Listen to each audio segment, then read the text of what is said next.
Et oui, lundi prochain, Neuchâtel, Xamax et Servette s'affronteront déjà pour la 3e fois de la saison. Les Rouges et Noirs sont confortablement installés dans le fauteuil de leader et ne semblent pas vouloir baisser leur rythme infernal en 2018. En l'état, les 2 confrontations directes encore au programme ne suffiront pas aux Grenats pour combler leur retard. Servette qui ressemble de plus en plus à un chasseur qui risque de rentrer bredouille.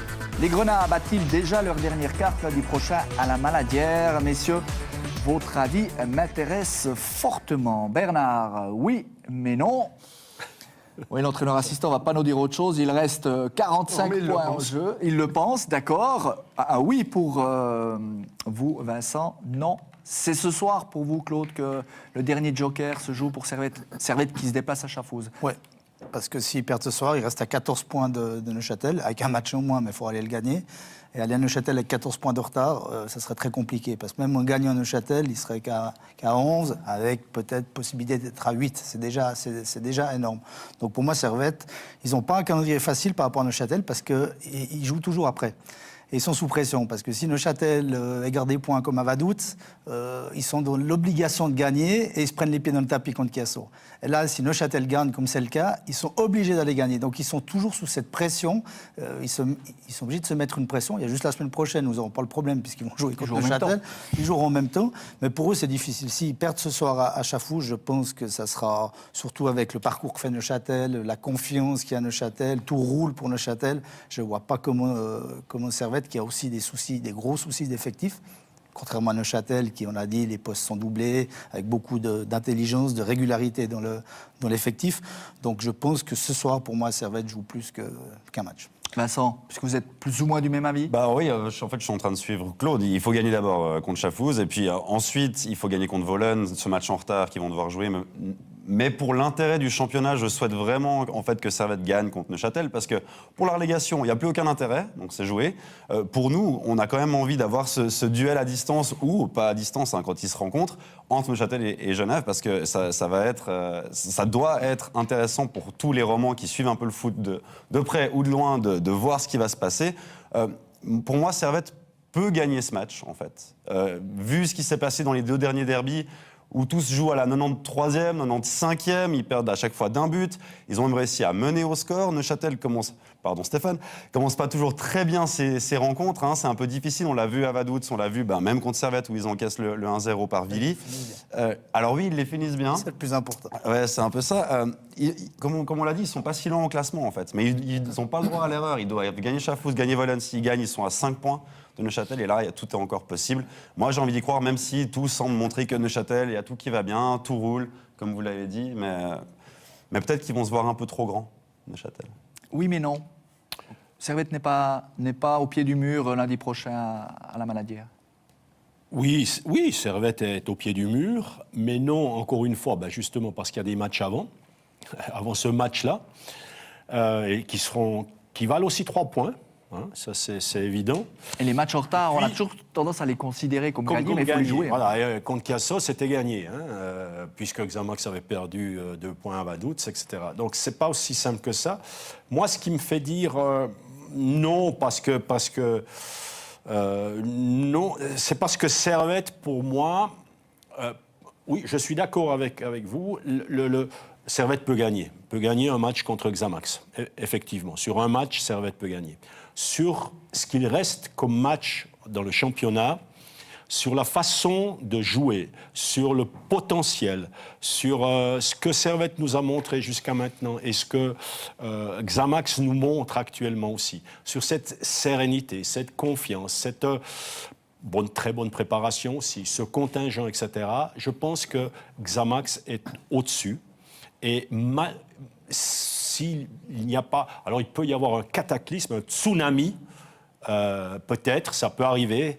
Là, peut-être que Servette aurait une petite chance. Mais ce Servette-là, qui est une bonne équipe, qui peut sur un match battre Xamax, pour moi, ce Servette-là ne peut pas aligner 9 matchs de suite en gagnant, etc. Et Xamax, dans le même temps, en perdre 4 ou 3 de suite. Il y a trop pour moi, de différence quand même sur le potentiel actuel des 2 équipes, la confiance, etc. Pas sur un match, Pas sur un match, Sur la durée. mais sur la durée. Je pense que Xamax a trop de points forts, entre guillemets, a même la réussite qu'il faut, mais ça, on dit que ça se provoque. Non, pour moi, c'est pour ça que c'est pas forcément sur ce match-là que ça va se jouer. Ce serait sur alors une série de 10 matchs, 10 victoires. Voilà. Et là, on se rapprocherait peut-être d'un Xamax qui en perdra quand même, hein, de temps en temps. Stéphane, vous nous faites l'apologie du il reste 15 matchs, 45 points, mais vous semblez y croire quand même. Pourtant, en 20 matchs, vous avez concédé 2 nuls, 2 défaites, vous avez égaré 10 points. Oui, mais la vérité d'hier n'est pas forcément celle de demain. Donc à partir de là, si on analyse, on avait 8 points d'avance, bon 11 parce qu'il y avait le match de Bologne, mais sur les 8 points d'avance à Noël, les 2 matchs qu'on gagne contre Servette, qui font la différence. Et on les gagne, oui, on les gagne, 3-2, 2-1, mais dans des circonstances... On ne va pas dire que c'est de la chance, non. C'est 2 matchs qu'on pouvait perdre aussi. Si on met 6 points de plus à Servette et on nous enlève 6 points, on s'est dit, c'est Servette qui est premier à Noël. Donc à partir de là, on vient de commencer le 2e tour. Il restera, même après le match la semaine prochaine, 45 points. Alors moi, tout ce que j'entends autour de la table, ça me convient bien. Hein. Servette, il y a trop de différences, et ainsi de suite. Non, et c'est vrai que voilà, on est bien parti. On est régulier jusqu'à présent, 20 matchs joués, donc voilà, peu de défaites, 1 ou 2 matchs nuls. Mais il reste encore du chemin, il reste ce match lundi prochain, et ainsi de suite. Donc il faut surtout pas, mais alors surtout pas se croire arrivé, il faut surtout pas que les joueurs se pensent arriver, mais je pense pas. Mais il y a toujours des risques. On a vu des situations incroyables, des retournements par le passé, ça peut encore arriver, j'aimerais pas que ça arrive cette année. En 2010-2011, Lugano avait 14 points d'avance à 7 journées de la fin, Vaduz, je crois 13, sur Lausanne et Servette. Les 2 se sont écroulés et c'est Lausanne et Servette qui sont montés. Mais c'était déjà il y a 7 ans, il y a 8 ans. Ça peut arriver, les miracles, mais voilà, pour rebondir ce que vous disiez, se voir trop beau, moi je fais confiance à Michel de Castel, je pense que non, mais lui, je pense pas qu'il y a des joueurs qui vont se croire arriver avant l'heure, je pense qu'il va nous cadrer tout ça. Le discours de Stéphane le discours de Stéphane, c'est celui qu'il doit avoir dans le vestiaire, parce que si les joueurs perdent ça des yeux, de dire qu'il reste énormément de points à perdre, qu'il faut les gagner. S'ils perdent ça des yeux, alors oui, il y aurait un risque que Xamax s'effondre. Ou pourrait, en tout cas, égarer des points qu'il ne devrait pas égarer. Il y a quelque chose aussi d'important, Stéphane le disait, l'équipe, elle a beaucoup de vécu et d'expérience. 29 ans de moyenne d'âge. Des joueurs qui peuvent encore vivre une ascension en Super League, moment quand même exceptionnel pour certains joueurs. Donc, aussi, je les vois mieux digérer, par exemple, un petit moment de flottement qu'une équipe qui aurait vécu sur un nuage comme ça et puis qui, tout d'un coup, n'y arrive plus. Là, les joueurs ont du vécu quand même, ont de l'expérience et c'est un atout de plus aussi pour Xamax sur la durée. Sur l'argument que vous avez évoqué, Claude, le fait que vous jouez toujours après votre adversaire, à Neuchâtel, c'est vécu comment? Finalement, ça vous met un peu moins de pression de jouer avant Servette? Bon, c'est vrai que quand on joue après, c'est plus compliqué. L'année passée, on avait, même si Zurich a toujours eu aussi pas mal de points d'avance, on s'est toujours dit on va essayer de rattraper Zurich, pourquoi pas au 2e tour, et souvent ils ont joué avant nous. Donc ils gagnaient. Ce qui fait qu'après coup, quand tu rentres sur le terrain, tu sais que tu dois gagner. Donc il y a effectivement plus de pression. Ça peut avoir un rôle à jouer. Bon, la Servette joue effectivement dans un petit moment, sachant qu'ils n'ont pas le choix. Ils doivent faire 3 points avant de venir chez nous la semaine prochaine. Donc tout ça, psychologiquement, effectivement, le calendrier peut avoir un effet. Bon, ils jouent Chafouz aussi, hein, qui il ne faut pas l'oublier, est quand même bien classé. Ils n'ont pas forcément envie de monter, ils l'ont dit, et ils jouent encore un peu. Mais il ne faut pas oublier que c'est quand même une bonne équipe et qu'il faudra aller faire ses points pour Genève. Sinon, c'est sûr que ce derby, il risque un peu de compter pour Beurre et ça risque d'être déjà joué, comme l'a dit Claude.